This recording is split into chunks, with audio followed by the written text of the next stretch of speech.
Paramahamsa Prabhajakaracharya Stotra Saptashishi Mad, His Divine Grace Srila Bhakti Siddhanta Saraswati Thakur Maharaj Srila Prabhupada Ki Jai, Ananta Goti Vaishnava Vrinda Ki Jai, Namacharya Srila Haridas Thakur Ki Jai, Prem Se Kaho Shri Krishna Chaitanya Prabhu Nityananda Shri Advaita Gadadhar Shivasati Gaura Bhakti Vrinda Ki Jai, Shri Radha Krishna Gopa Gopinath Shama Kund Radha Kund Giri Govardhan Ki Jai, Vrindavan Dham Ki Jai, Mayapur Dham Ki Jai, Yamuna Mai Ki Jai, Ganga Mai Ki Jai, Bhakti Devi Ki Jai, Tulasi Maharani Ki Jai, Samaveda Bhaktivinoda Ki Jai. All glories to the assembled devotees. Hare Krishna. Glories to the assembled devotees. Hare Krishna. All glories to the assembled devotees. Hare Krishna. All glories to Sri Guru and Sri Garanga.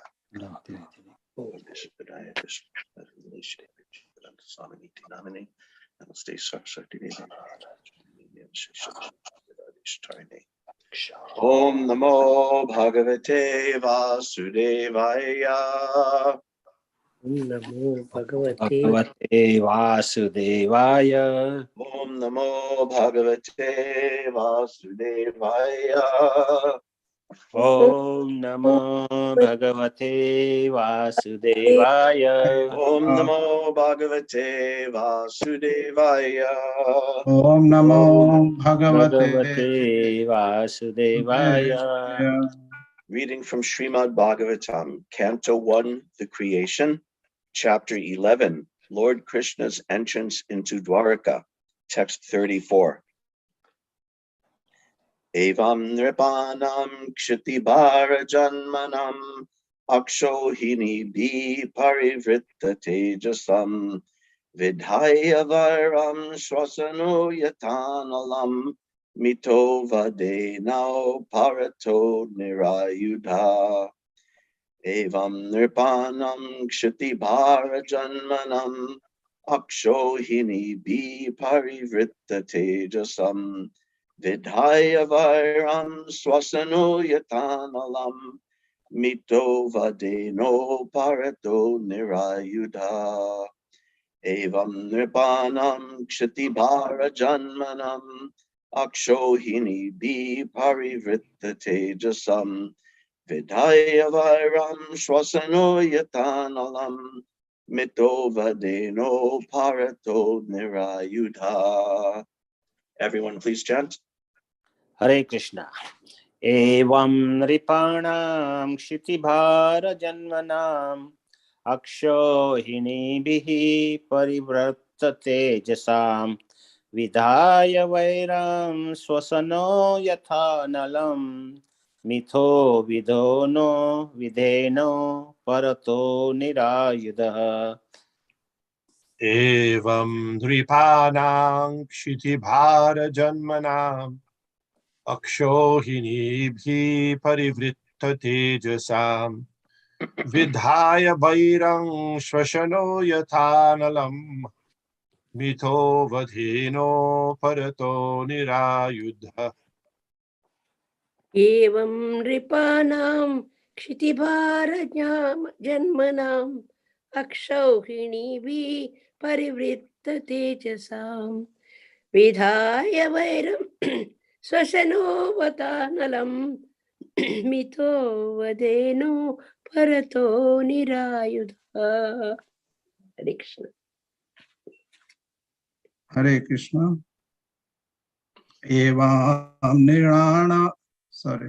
Evam nripanam chitibhara janmanam akshohidibhi parivrita tejasam vidhaya vairam swasano yathanalam mitho vidheno parato nirayudha. Hare Krishna.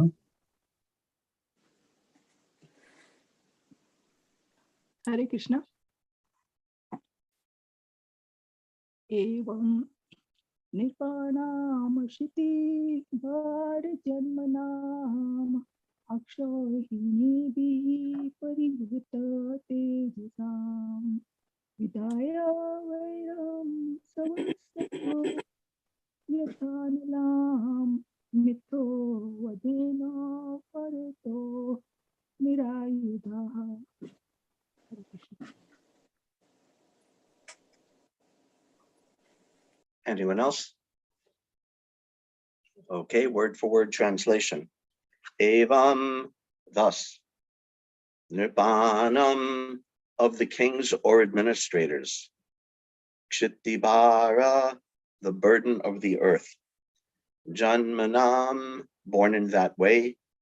Akshohinibhi, empowered by a military strength of horses, elephants, chariots, and infantry.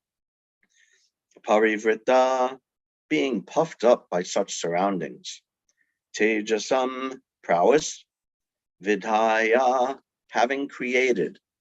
Vairam, hostility. Shwasana, interaction of the wind and the pipe plants. Yata, as it is. Analam, fire. Mita, with one another. Vadhena, by killing them. Uparata, relieved. Nirayuda, by himself, without being a party to such fighting. Translation: the Lord was pacified after killing those kings who were burdensome to the earth. They were puffed up with their military strength, their horses, elephants, chariots, infantry, etc. He himself was not a party in the fight. He simply created hostility between the powerful administrators, and they fought amongst themselves.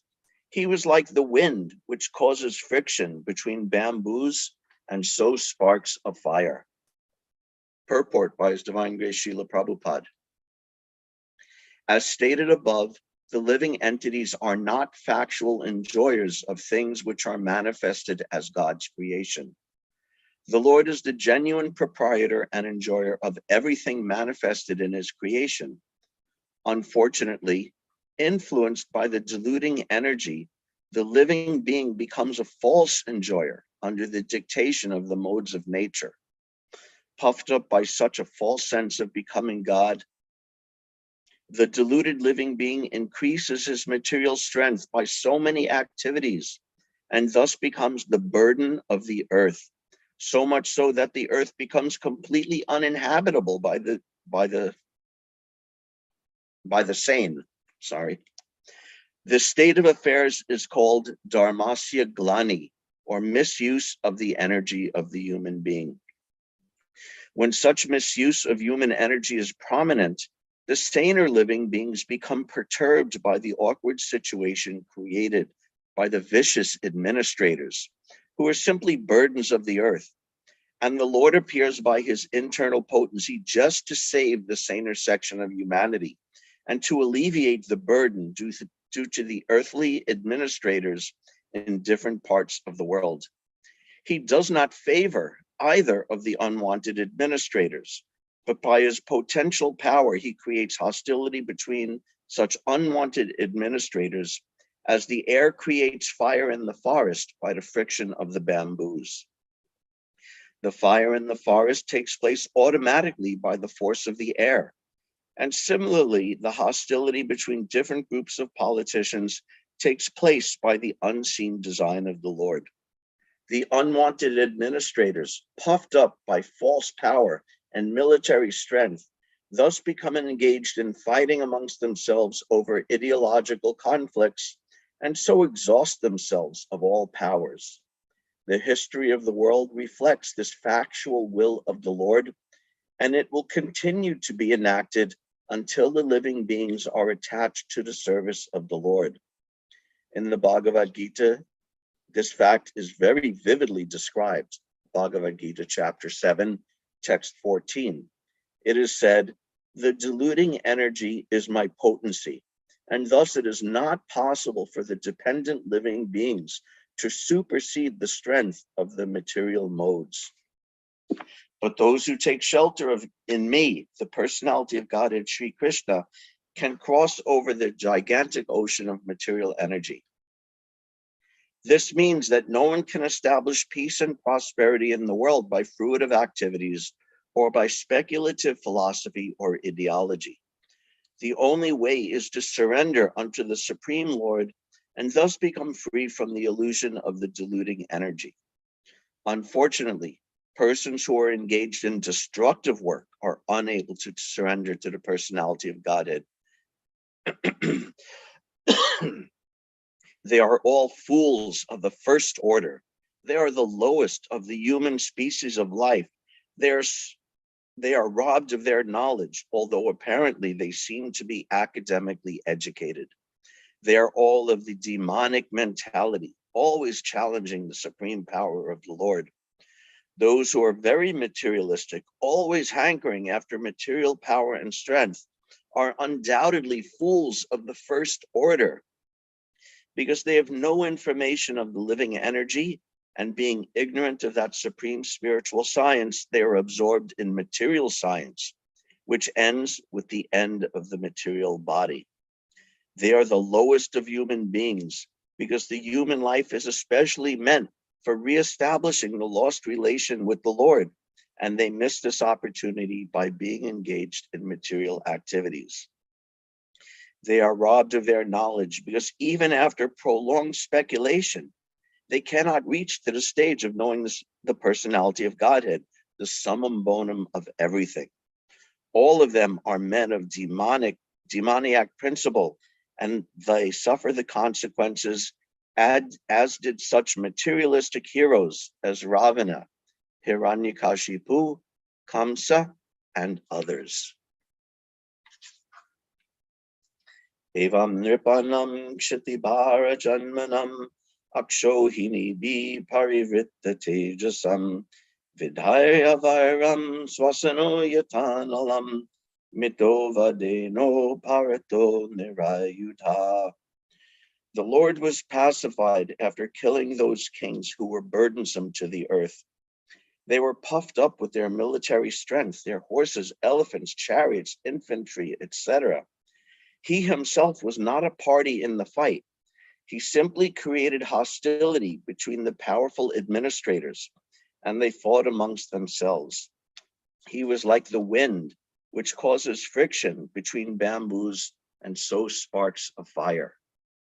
Namo Om Vishnu Padaya Krishna Krishna Bhutale Srimati Bhaktivedanta Swaminiti Namane. Namaste Saraswati Devi Gaurani Prachayani Nirvishesha Shambhati Pastida Deshatarane. Very nice verse, and a very jam-packed purport, and very interesting verse in a lot of ways. Thank you to everybody for coming, for taking time to show up today. First, I wanted to look at the placement of this verse, its positioning in the Bhagavatam and in this chapter. And at first it struck me as a bit odd, actually. Very quickly, I'm going to read yesterday's verse, and then today's verse, and then tomorrow's verse in sequence, so you could maybe see what I'm talking about. Yesterday, we remember Krishna with his queens. Although Lord Sri Krishna was constantly by their sides, as well as exclusively alone, his feet appeared to them to be newer and newer. The goddess of fortune, although by nature always restless and moving, could not quit the Lord's feet. So what woman can be detached from those feet, having once taken shelter of them? And then today's verse. The Lord was pacified after killing those kings who were burdensome to the earth. They were puffed up with their military strength, their horses, elephants, chariots, infantry, etc. He himself was not a party in the fight. He simply created hostility between the powerful administrators, and they fought amongst themselves. He was like the wind, which causes friction between bamboos and so sparks a fire. And then in tomorrow's verse, it goes back to Krishna and his queens. The Supreme Personality of Godhead, Sri Krishna, out of his causeless mercy, appeared on this planet by his internal potency and enjoyed himself amongst competent women as if he were engaging in mundane affairs. So I thought it was odd. Here's Krishna, he's enjoying with his queens. And yesterday's verse, it's actually very intimate. And the Bhagavatam handles the language very delicately. But he's saying the Lord, he's alone with his wives. It's, what was the word?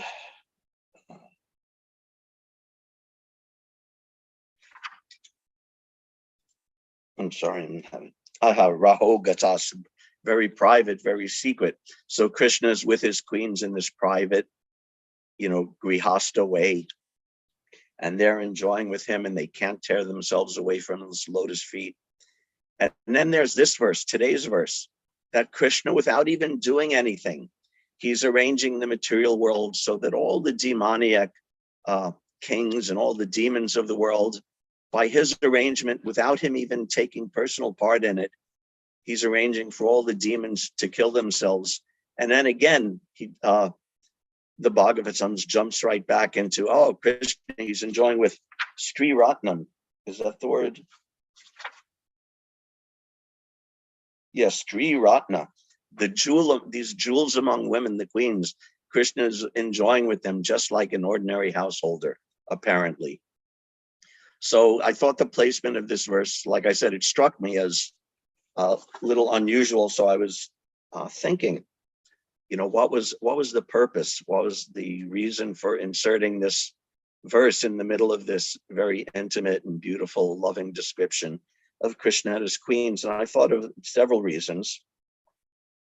One is that the Bhagavatam, especially in these early cantos, is presenting a very balanced view of Krishna.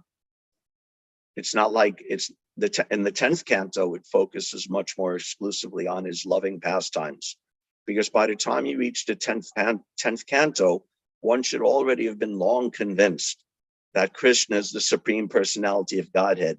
And then when he's playing as a baby, when he's playing with his friends, when he's sporting with the gopis, you won't mistake that he's an ordinary person. But from the first canto all the way through, this constant reminder is there that Krishna is the supreme personality of Godhead. So we don't misunderstand. So we don't mistake Krishna's pastimes as material, as mundane pastimes. So therefore, that's one possible reason why this verse is being inserted here. Because although it's the first canto, we're getting an early taste of these very ecstatic conjugal pastimes, swakiya within marriage, but still conjugal pastimes. And we're getting a beautiful, sweet taste of them, but still the reminder has to be there. Krishna is not ordinary. He's arranging the entire material creation under his control, and the demons are fighting all by his control, by his arrangement. He doesn't even need to get personally involved. Like in the Battle of Kurukshetra, there's so many reasons why Krishna didn't fight: to glorify his devotee Arjuna, to show the difference. We all know the story when both Arjuna and Duryodhana came to Krishna to beg from him. And Krishna said, one of you, I'll give you my however many Akshohinis of fighters to be on your side, and one I'll be on your side personally, but I won't fight. So teaching so many things, but also this, that Krishna doesn't need to personally fight. He created since the fire analogy is being used, this whole conflagration of the Battle of Kurukshetra, where millions and millions of soldiers who are Kshiti Bara, who are a big burden on the earth, he arranged without him even fighting, except for one time picking up a chariot wheel. Without even personally fighting, he arranged for millions and millions of soldiers to be killed and for the earth's burden to be removed. And even his own Yadu dynasty, without him taking part, he made a very intricate and complicated and I wouldn't say funny, but a very oddly and perfectly arrangement for the Yadu dynasty to destroy themselves. Again, just like this example, the bamboos are in the forest growing, which is pipe plants in the translation. So the bamboos are growing and the wind is coming and the wind is blowing and making the bamboos rub against each other, just like Boy Scouts used to make a fire by rubbing sticks together, and a fire will come and the bamboos are destroyed. So seemingly the bamboos are rubbing and creating the fire. So the bamboos are actually destroying themselves. And yet a more subtle understanding is that the wind is coming and making the bamboos rub, which creates the fire, which destroys them. So by Krishna, it's ultimately all under Krishna's arrangement, Krishna's control. but seemingly without him even getting involved. Nira Yudha, it says in today's verse, without him even fighting, all the demons are destroying themselves. So that's one reason, to give this balanced view of Krishna, that he's not just a mundane person enjoying with his queens, as some people misunderstand Krishna's pastimes, but he's the supreme personality of Godhead. Another reason that this verse may be inserted between these two other more quote unquote Rasika verses about Krishna and his queens is to teach us, to illustrate to us, and this is a point Prabhupada made very often, that all of Krishna's pastimes are equal. We don't so much pick and choose Krishna's pastimes. Prabhupada was giving a class on the verse at the end of the Queen Kunti Stotra when Krishna accepted her prayers. And he started speaking about how to serve Krishna, how to please Krishna. And he quoted Smartavya Satatam Vishnor Vismartavya Najatu Chit, that always remember Krishna, never forget Krishna. And then he explains, he said always, meaning always remember Krishna, never forget Krishna, always. Then everything is all right. Then when you have to talk, Vaikunta Gunanuvaranane, simply talk of Krishna, this Vaikunta. You can talk of Krishna about his pastime with the gopis. You can talk of Krishna about his pastimes when he's killing the Putana, Agasura, Bakasura. Both are the same. Some of the rascals, they decide that to talk of Krishna about his embracing the gopis is very good. And the talk of Krishna killing Putan and other demons, that is not good. That is rascaldom. Anything about Krishna you talk, Vaikunta Gunanu Varnane, just like in the Srimad Bhagavatam, there are so many descriptions, so many other things. But because it is in relationship with Krishna, so each word of Bhagavatam is valuable. So each word of Bhagavatam is value. Each word of Bhagavad Gita is value because there is relation. Similarly, if you dovetail everything in Krishna's service, everything is good. Everything Vaikunta, that is Vaikunta. Vaikunta Gunanu Varnane. And that Vaikunta Gunanu Varnane, that's the verse describing Ambarish Maharaj. Savayamana Krishna Padara Vindayo Vachamsi Vaikunta Gunanu Varnane. Karo Harir Mandira Marjanadishu Shrutim Chakrachuta Swakato Daye. And it goes on describing all the activities of Maharaj Ambarish. Savayamana Krishna Padara Vindayo. That you fix Maharaj Ambarish, his mind was completely fixed on Krishna Padara Vindayor, the lotus feet of Lord Krishna. His mind was completely fixed. Vachamshi Vaikunta Gunanu Varnane. That his words were completely devoted to Vaikunta Guna. Vaikunta means the abode of Krishna, and Vaikunta means is Krishna himself. Krishna is also called Vaikunta, and the spiritual world is called Vaikunta. And Gunanu Varnane, Guna means the qualities. And Anu Varnane, we know this word Varna from Krishna Varnam, Trisha Krishnam. That Chaitanya Mahaprabhu, he's Krishna Varna, meaning he's, Varna has many different meanings. It means Krishna Varna means he's vibrating the syllables, Krishna. And Krishna Varna also means that he's in the category of Krishna, that he's Krishna himself. And Krishna Varna means that he's always describing the pastimes of Krishna. So Vachamshi Vaikunta Gunanu Varnanam, Gunanu Varnane, that Maharaj Ambarish, he's always engaging in the topics of Krishna. Krishna with the gopis, Krishna with the queens, Krishna killing demons, and Krishna arranging for the demons to kill each other is also Krishna's pastimes. And then using his hands to clean the temple, rising early, going to the temple, all of these things that Maharaj Ambarish was doing. So all topics of Krishna is good. Prabhupada is repeatedly emphasizing that we hear and relish all of Krishna's topics. We don't overly discriminate, or we certainly don't materially discriminate between them. There's actually, we're finishing up this 11th chapter. Next chapter of the Bhagavatam is starting all the pastimes of Maharaj Parikshit. So a few chapters into that, Sutta Goswami is explaining all of Parikshit's wonderful activities, and he describes how he meets the low-class person beating a cow, and he starts telling about it. And all the sages respond, tell us more about this, about Parikshit's activities, if it has to do with Krishna's pastimes. Kata Krishnashrayam, I think are the words used. That if these things are connected with Krishna's pastimes, tell us more about it. Because as Prabhupada explains in the purport there, he says, the sages at Naimishrana, they weren't very interested in hearing about a low-class person beating a cow. That's not a very palatable kata for them to take part in.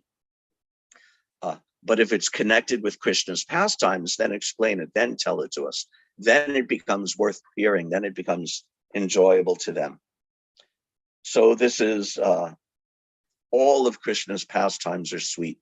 Killing the demons, dancing with the gopis, his hugging. I think Krishna said, I'm paraphrasing because I don't have the exact words. He said, Krishna's kissing and Krishna's killing, same thing. So we don't discriminate like that. Prabhupada also used the example that Krishna is like a sugar doll, or the Srimad Bhagavatam or the pastimes of Krishna are like a sugar doll.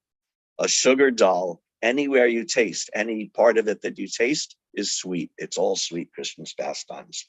His nama, his rupa, his guna, his lila, his dhamma, his sangha, all of these things are so sweet, and we want to hear all of it. And his destroying the demons within the material world is also sweet and also amazing. When we have a festival like Nrsimha Chaturdasi, how ecstatic is it hearing about Prahlad Maharaj, his dealings with his demon father, and the Lord coming and destroying him. It's a great celebration. It's a celebration for the devotees. There's also that verse that even a saintly person takes pleasure when an envious, poisonous creature like a snake or scorpion is killed. So when Krishna comes and kills the demon, we celebrate that. And Prabhupada also even commented that Prahlad Maharaj, Hiranyakashipu, killed his father, but he's garlanding the killer of his father, Lord Nrsimha. So these are actually sweet. This is Krishna's love that he's doing this. When he personally comes to kill the demons, this is his love, as much as his love with his queens or his gopis. It's manifested differently, but it's also Krishna's love and Krishna's mercy. And when a very, very special advanced devotee is involved, or when an amazing demon who in most cases has some past history with Krishna, like Jai and Vijay falling to the material world and becoming demons, then Krishna will personally come. Or when he's protecting Vasudeva and Devaki, Krishna personally comes and kills Kamsa. But the world is full of demons. There's millions upon millions, actually billions of little pipsqueak demons that we have in this world. And Krishna may not come in a particular Leela avatar form and do that, but still under his control, by his arrangement, the demons are being killed. Prabhupada says, let me see if I can find a beautiful quote from Srila Prabhupada. Yes. In one lecture, he's explaining, he says, so vinashaya chadushkritam, that is not his main business. For killing the demons, one cyclone wind is sufficient. If Krishna orders Varuna that you make a heavy cyclone in this quarter, then hundreds of thousands of demons will be killed within a second. So that is not the purpose for. He does not come for killing, but because killing business is another business. When he comes to protect the devotees, so he automatically thinks, there are some demons, kill them also. Just like you go somewhere. Now, your business isn't to purchase something, But when you see, oh, it is nice, it is good price, all right, purchase it. So you did not go to a friend's place either to make some business, but when you see, sometimes you do that. Similarly, it is not Krishna's business. For that, Krishna has got many, many agents. So it's almost like a side gig for Krishna, killing the demons. He's really glorifying the devotees, protecting the devotees, exchanging with the devotees, and sometimes as a part of that, he's killing some demon, making some arrangement for the demons to be killed.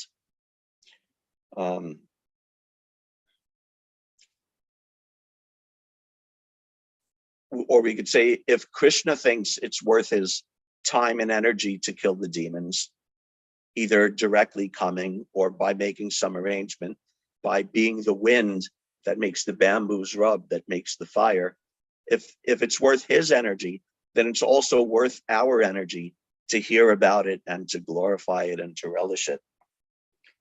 So that's another reason why this verse might be inserted here. And the third reason, this is not a reason I came up with, this was explained by Srila Vishwanath Chakravarti Thakur, that he said basically this verse is being inserted here in order to make the pastimes of Krishna with his queens stand out by comparison to these different type of pastimes of Krishna arranging for the demons to be killed. Both are transcendental, but by comparison, we can also see the sweetness of Krishna dealing with his queens. So in that way, recognizing that all the pastimes are glorious, yet at the same time, there is some distinction. We don't pick and choose like based on sense gratification or material categories, but there are distinctions in Krishna's pastimes. He's coming to kill the demons. That's one type of pastime. And he's coming to enjoy with his queens, or enjoy with his cowherd boyfriends, or enjoy with the gopis. So also we can, comparatively speaking, glorify those intimate, loving pastimes in a different way while appreciating all of them. And of course, this balancing, it takes a little maturity. You don't have to be a pure devotee to understand it, but it takes a little maturity to understand that we relish Bhagavad Gita and Krishna's pastimes, Krishna's creation of the material world and dealings with the material energy, and also the gopis and the Brijabasis, and we understand and relish all of them, and we don't reject any of them, yet at the same time we can also understand that the gopis are the topmost devotees because of their greatest love. So in this way, a little maturity, you can understand this, and in proper time and in proper order, you'll understand and relish and appreciate all of Krishna's pastimes. Just like as devotees, we read Bhagavad Gita, and we should always be reading Bhagavad Gita and rereading Bhagavad Gita. So we're hearing about Krishna's arranging for killing, and we should be reading the Bhagavatam, and we'll hear, like we're hearing now, about the queens, and we'll hear about all his different avatars, and we'll get to the 10th canto and hear about Krishna's pastimes in Vrindavan. And if we're reading Srila Prabhupada's books and hearing Prabhupada's lectures, this is the proper way to do this, because Prabhupada is always talking about all of these different pastimes, how they're all important, and at the same time, he's also explaining, like in Chaitanya Charitamrita, for example, you can't escape it, the glorification of Krishna's relationship with the gopis. So in this way, by following Prabhupada, by following the Bhagavatam as it is, just like as it is now, we're getting the queens, we're getting the killing the demons. That way we get a mature understanding, a balanced understanding, and a sane and proper understanding of all of these things. Or when we read Bhagavad Gita, and we hear Sarva Dharman Parityaja, Mamekam Sharanam Vraja, that give up all religions, just surrender to me. This is a wonderful instruction for the most neophyte beginning devotee. Give up all religion and just surrender unto me. And it's also a perfect description of the mood of the gopis when they leave everything. They leave their home, their families, their babies, their responsibilities, and leave to join Krishna in the forest. This is exactly the same thing, Sarva Dharman Prityaja. And this is, Krishna actually glorifies the gopis for this specific reason when he says, you've given up all your religious duties, family duties. He's saying, basically, I'm glorifying you gopis because you've done sarva dharman pratyajam mamekam sharanam vraja. So what fool would reject Bhagavad Gita in favor of the gopis? Rather, we accept both of them because it's all part of Krishna consciousness. We understand it all and we relish all of it.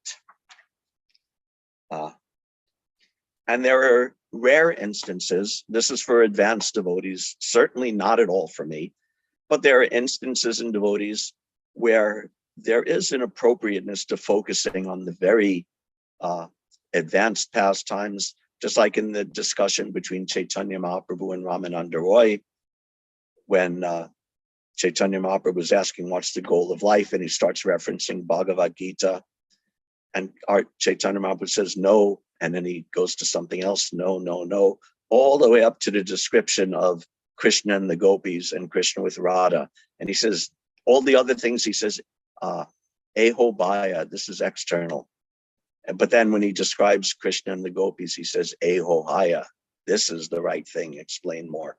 So an intelligent person, a mature and humble devotee, knows how to balance these out. That I'm not Chaitanya Mahaprabhu, I'm not an advanced devotee, I'm certainly not a Rasika devotee. So I take my Krishna consciousness, I take my pastimes of Krishna as Srila Prabhupada is presenting them.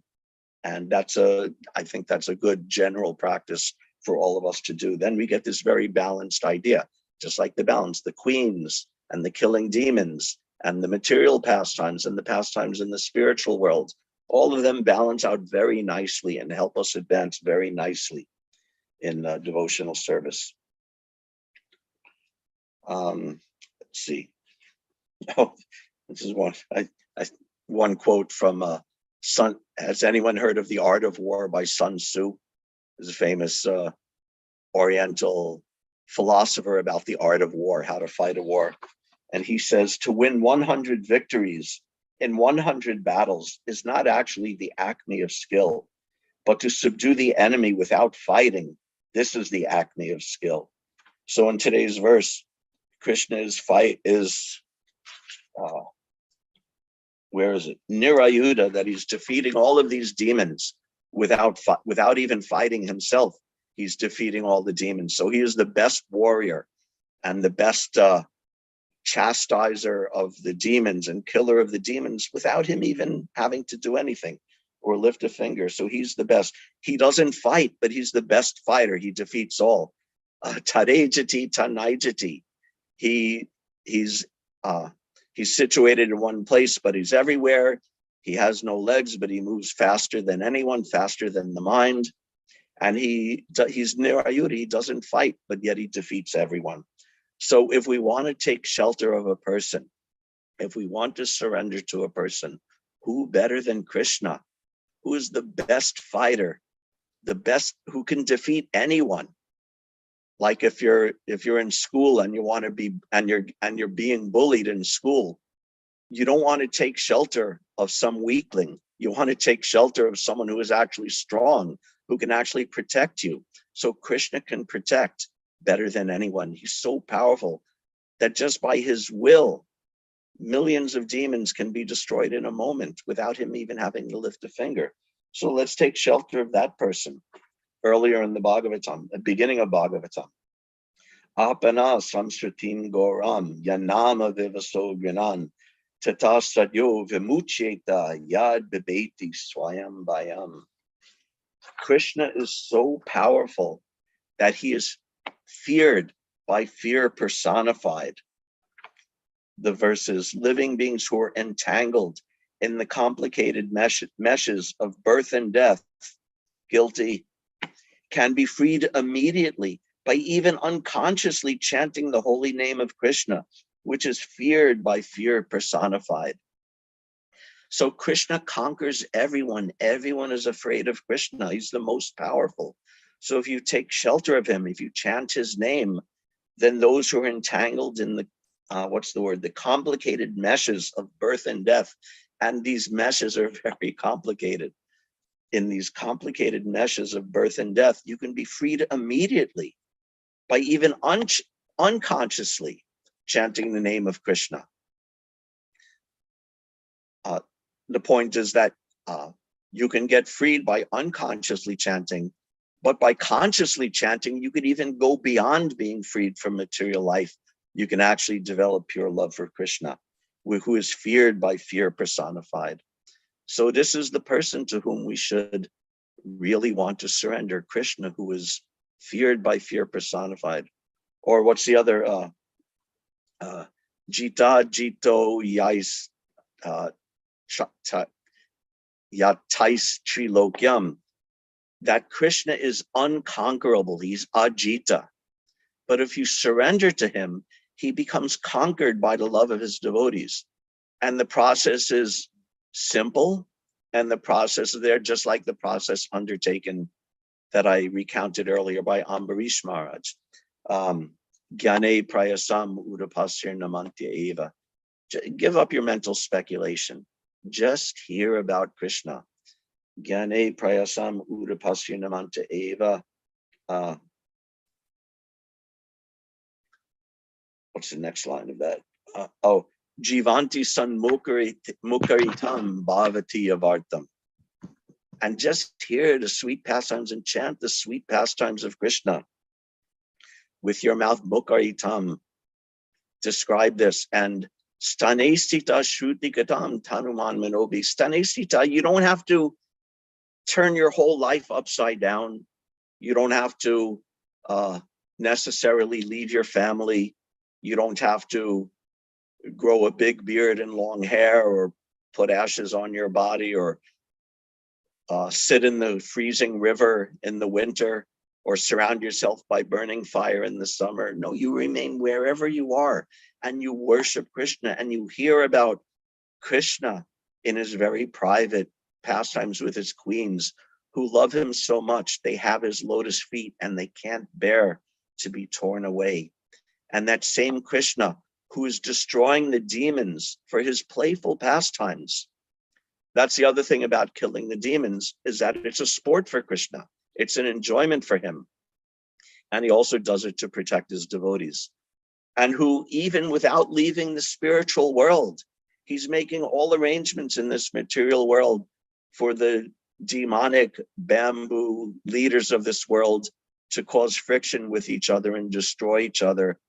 And in that way, expend and burn out all their Kshiti Bhara, their big military burden on the world, burn it out like that. So Krishna is equal to all, but if you surrender to him, then he who is Ajita, who can't be conquered by anyone, we hear how powerful he is, but he's conquered by the love of his devotees. Also about how Krishna kills the demons, or arranges for the demons to kill each other. Queen Kunti earlier, a few chapters earlier, described how samam charantam sarvatra bhutanam yanmato kali. She says that dissension in the world is not created by Krishna. Krishna is equal to everyone, but bhutanam yanmata kali, by social intercourse, by people dealing with other, dissension automatically arises. And in the case of demons, it arises so strongly and so hot and fiery that they destroy each other. So this is as natural as day and night, that the demons are constantly fighting each other. That one demon wants to get in power, then another demon attacks that demon so he can be in power. And this way they're constantly fighting and killing each other. Just like Prabhupada told the story of Shah Jahan, that Shah Jahan was the king, but then his son, the prince, Aurangzeb, was such a rascal that he killed all of his brothers and arranged for his father to be imprisoned. So one demon is killing another, and then someone later on, Aurangzeb, ended up dead and someone else came in power. And this is the history of the world from the beginning till now, till as far in the future as we can see, that the demons are simply coming and killing each other. But we worship that in the sense that it's all Krishna's arrangement. Just like Prabhupada mentioned also in the class, I mentioned that he killed many demons, Putana Rakshasi and Trinavarta and Kamsa, so many demons, just like killing Putana. He came personally to kill that. And there's a nice little instance in there. It describes in the Bhagavatam, then when Putana came before him, baby Krishna closed his eyes. And Vishwanath Chakravarti Thakur describes, well, some say perhaps he closed his eyes because Putana was the very, very first demon of his appearance in this world that he had to kill. And he felt a little bad. Oh, it's a woman, and killing a woman is not good. So he closed his eyes because he was feeling bad or feeling guilty or feeling it was not right to kill a woman. And then another interpretation is that he closed his eyes because he thought, oh, here is my mother, like my nurse. The Datri, what's that? Ado Mata Guru Patni Brahmani Raja Patnika Denu Datri Tata Prithvi, that there's 7 mothers and one of them is the nurse. Nurse means, it doesn't mean like the RN in the hospital, although caring for someone else is also a motherly endeavor. But specifically, this is referring to like the wet nurse that takes care of the baby for the mother and will even nurse the baby in addition to the mother nursing the baby. So Krishna also thought, oh, here's my mother coming. I'm completely secure. And he closed it, and therefore he closed his eyes. So Krishna's killing of the demons, we see it's actually mixed up with so much sweetness and so much love. So much so that devotees later on in the ages after, hearing about Krishna killing Putana, would go into ecstasy. Aho Bhakiyam Stanakala Putam. I can't remember the rest of it, but how merciful is Krishna that even this Putana Rakshasi who came to approach him and kill him with poison, but because she offered her breast to him, Krishna accepted him as mother. How merciful a person is that? And who else should we surrender to but a merciful person like that? So I said earlier, we should surrender to Krishna because he's the most powerful, but we should also surrender to Krishna because he's the most merciful in everything he does. Because if we surrender to someone who's who's powerful, but has a cruel heart, what's the value in that? We'll just become abused even more. But if we surrender to someone who is the most powerful and the most merciful, then our position is so secure, is so assured. So we can learn this from Krishna's pastimes with the queens and with the demons, and how they're, from one to the other, we're progressing. The queens, the demons, all these different pastimes are happening. The gopis, the queens, the cowherd boys, his friends in Hastinapur, the Pandavas, so many relationships going on, and we're learning that this is Krishna, and this is to whom we should surrender. And I'll finish finally with the 3 verses these are verses from the very end of the 10th canto. And I found them because in these verses, the word Kshiti Bara, or one who removes the burden of the earth, is used. So because those words are used in this, I found these verses, and I thought they very beautifully summarize the varied nature of Krishna's pastimes with the queens, with the gopis, with the demons, so many things. So this is from the very end, the last 3 verses but 1 from the very end, the last chapter of the 10th canto. And I'll just read the translation.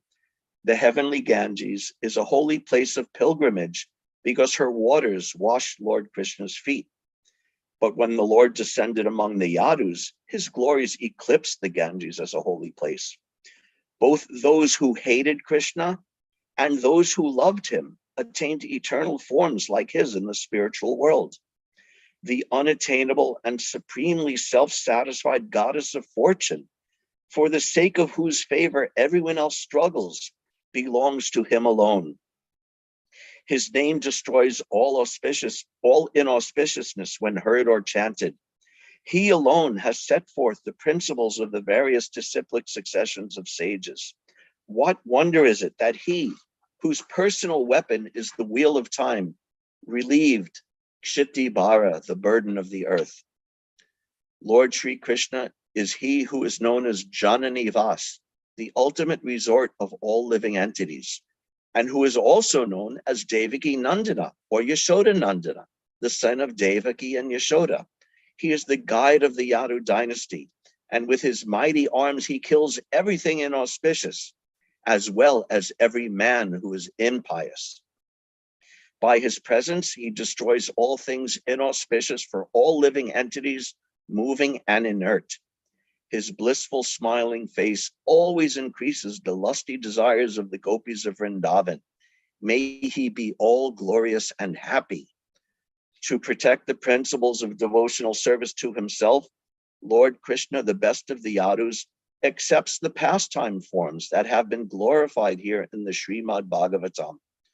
One who desires to faithfully serve his lotus feet should hear of the activities he performs in each of these incarnations, activities that suitably imitate those of the forms he assumes. Hearing narrations of these pastimes destroys the reactions to fruitive work. Hare Krishna, thank you very much for your kind patience in listening. All glories to Srila Prabhupada. If there's any questions or comments, we can do that now. Thank you.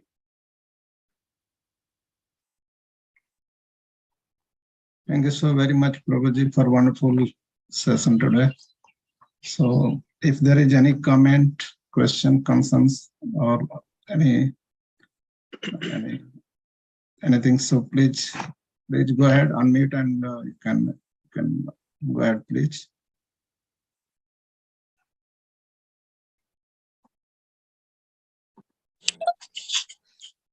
Hare Krishna, Prabhu. Hare Krishna. I'm so glad that I was able to catch your class today. We didn't have our class this morning, so feel really lucky that I was able to today's class. If I ever did not understand the two sides of Krishna and how he, kills on the side while he's, that analogy about shopping and finding something that I wasn't looking for. Yeah, that was amusing, wasn't it? Very clear. Yeah, I enjoyed that also, the way you put it. Oh, you're visiting your friend and also doing some shopping?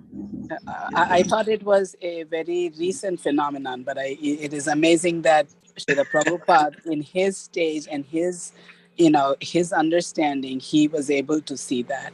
But it's just as you had said it, the placement of the verse is it because we need to be reminded every now and then about those two sides of Krishna.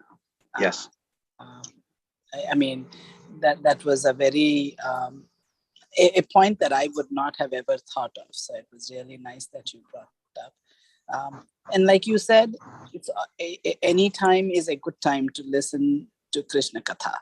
Yes. I think all of these verses are towards that end. It's so. And actually, I don't attend class every morning, but I try to listen and follow. But I've really been enjoying, especially in these past few chapters, like the flow of the pastimes from, just how they flow from one into the other is very nice. And, sometimes Krishna and the queens, or the ladies in Hastinapur, or Vyasadeva and Narada, and Krishna with the Pandavas. It all flows so nicely from one to the other, and they're all teaching us. Sometimes they're teaching us the same things in different pastimes, or teaching us different things, and it's just very beautiful. The way the Bhagavatam is arranged is amazing, actually. Yeah, I'm not so academic, but I have to say I did not listen to classes as regularly as I do now because of Zoom, and I can see the difference in the immersion. When you are hearing regularly, that word regularly, it does make such a big difference, because you are definitely in that consciousness, in that mood throughout the day, throughout the week, throughout the month now, versus every Sunday. So yes, I agree. It does make a difference. Hare Krishna. Hare Krishna. Yes. Hare Krishna. I was a little late, so I don't know what the first was, but I had a comment when you're talking about Krishna coming for different reasons, like Subharadi just mentioned. And if I'm not mistaken, I'm remembering when Kunti said, "Oh, some say you come for this reason, some say you come for that reason, but I think you came for us." to help the partner, something like that. I'm paraphrasing. Yeah. So, you know what I'm talking about. Yeah. Yes, So, yes. It's today, but in one today, Srila Prabhupada, the quote for the day, he was talking something about war. He said, you want to have war, but you want to have, if you kill, the killing is going on, there will be war. But he said, and you are killing one by one. So when Krishna kill, wholesale. Wholesale, So right? it's like, he said, you one after another, one Krishna wholesale. So when, like you're saying, there's no need for him to come to kill the demon in the form of a war, in the form of an epidemic or anything. So Krishna killing is not the major reason for his coming. So that was if you have 1 minute, would you read at least the translation for today's verse, please? Because I missed it. Yes. The Lord was the verse right before it was talking about Krishna and his queens enjoying very intimately. And then today's verse is, the Lord was pacified after killing those kings who were burdensome to the earth. They were puffed up with their military strength, their horses, elephants, chariots, infantry, etc., etc. He himself was not a party in the fight. He simply created hostility between the powerful administrators, and they fought amongst themselves. He was like the wind, which causes friction between bamboos and so sparks a fire. And then tomorrow's verse, they go back to talking about Krishna enjoying with the queens.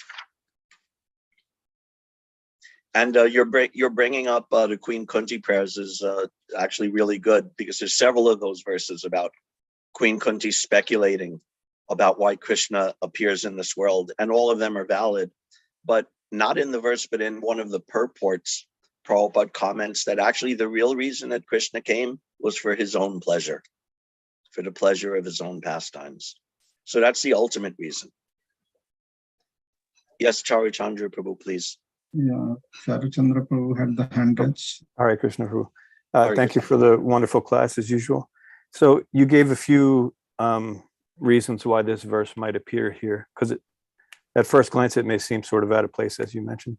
So I was wondering that if another possible reason that it's there is the previous verse is talking about how the queens couldn't quit his feet, that the shelter of his feet is just basically the supreme.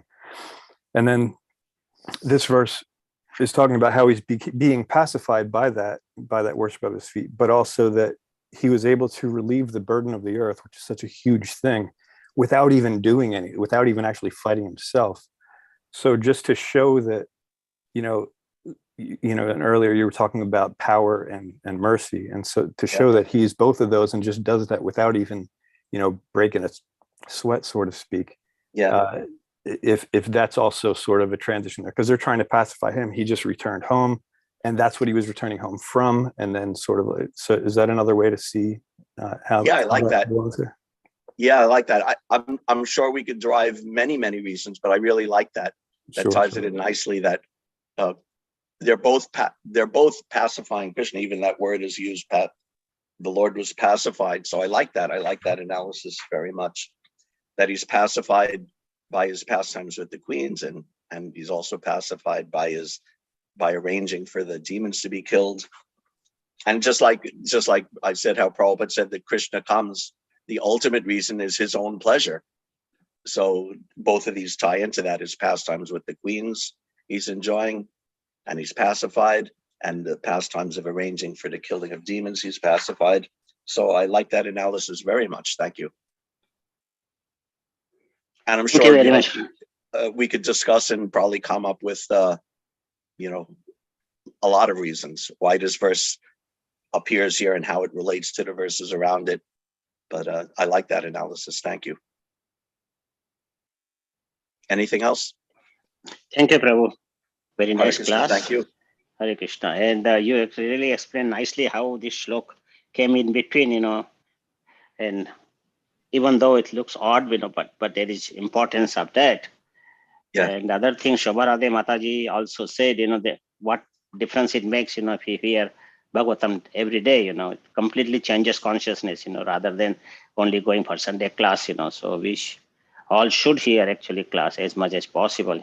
every Yes. single day. And that's really, we cannot emphasize more about hearing daily, reading daily, and hearing Prabhupada and all other senior devotees, it's really important for all of us. Thank you very Yes. much, Prabhu. Thank Hare you. Krishna.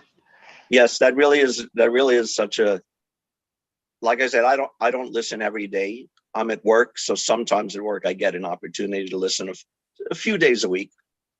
And hearing more regularly, it really does make a difference. It makes a difference on your mind and your thinking. And even when you hear the one verse, but you know the context of what verse was spoken before it and what's coming up after it, it frames the whole understanding in a so much more complete way. This regular hearing really does make a difference. And there's a reason why it's Nityam Bhagavata Sevaya and not weekly Bhagavatam Sevaya or monthly Bhagavatam Sevaya.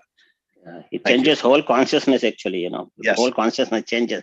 Rather than we go in the material consciousnness, it keeps us in the Krishna consciousness, actually. So that's very important for us, Thank you. Hare Krishna. Thank Yes, you very Mataji. Thank you very much, Mataji, Prabhu. Thank you very much for the nice class. Like you said, this Krishna Katha is like about hearing about Krishna, eating candy from whatever place we are eating. Yeah. So whatever place we are reading this Bhagavatam and Bhagavad Gita, so you feel that, that taste, same, sweet, sweet, sweet. You don't feel that we are reading boring and every day we are reading like that. But this is very good to hear in the morning. So it makes the day, it goes the day smooth and happy. Right. So Krishna Katha is wherever, whatever chapter, whatever text we read, it has so much and nectar like that. So thank you very much for Right. Thank you. Yes, Prabhupada said, he wrote in a letter to Satsvarup Maharaj, he said, whenever you have some free time, some spare time, you read my books. So reading and hearing always, anytime is good. And yet also Prabhupada specifically designed the morning program so that our day would start with it, because that also, any time is good, but starting your day with it has a special quality to it that will, if we do it enough, and if we do it with enough quantity and also with enough quality, then starting our day with it will help spiritualize and influence our whole day. And we could, we hear a verse like this and we could hear about it, and then all day long we can be thinking and meditating about it, and what it means and what it said and how it inspired us, or things we don't understand about it. We could think about it or discuss with devotees to bring out more lights. Yeah. So here, what can I say about hearing and chanting that we haven't heard a million times? We all know that it's the center of our devotional service. Shravanadi Shuddha Chitte Korye Udoy.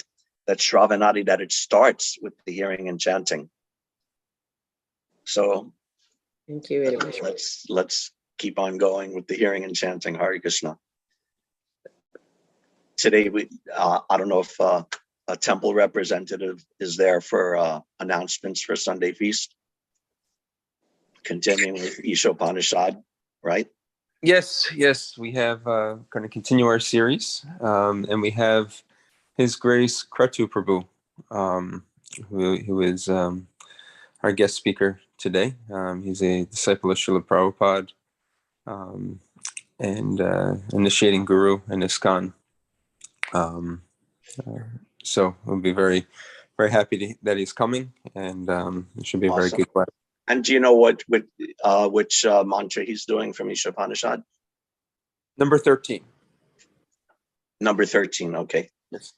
So actually, I'll interject here because I've been really enjoying the Ishopanishad series of lectures. I'll also interject here that just like when you hear Bhagavatam, verse 1, verse 2, verse 3, verse 4, this Ishopanishad series has also been nice like that.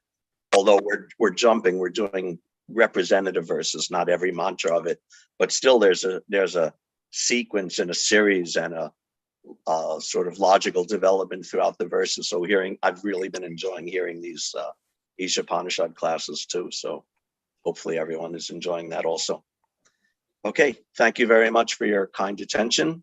All glories to Srila Prabhupada. Vanchakalpa Tarubhyascha. Kripa Sindhu Vishwecha. Nityam Pavanebhyo Vaishnavebhyo Namo Namaha. I hope everyone has a great day. Hare Krishna. Hare Krishna. Thank you so Thank very you, much, Acharya Prabhuji, Prabhu. for a wonderful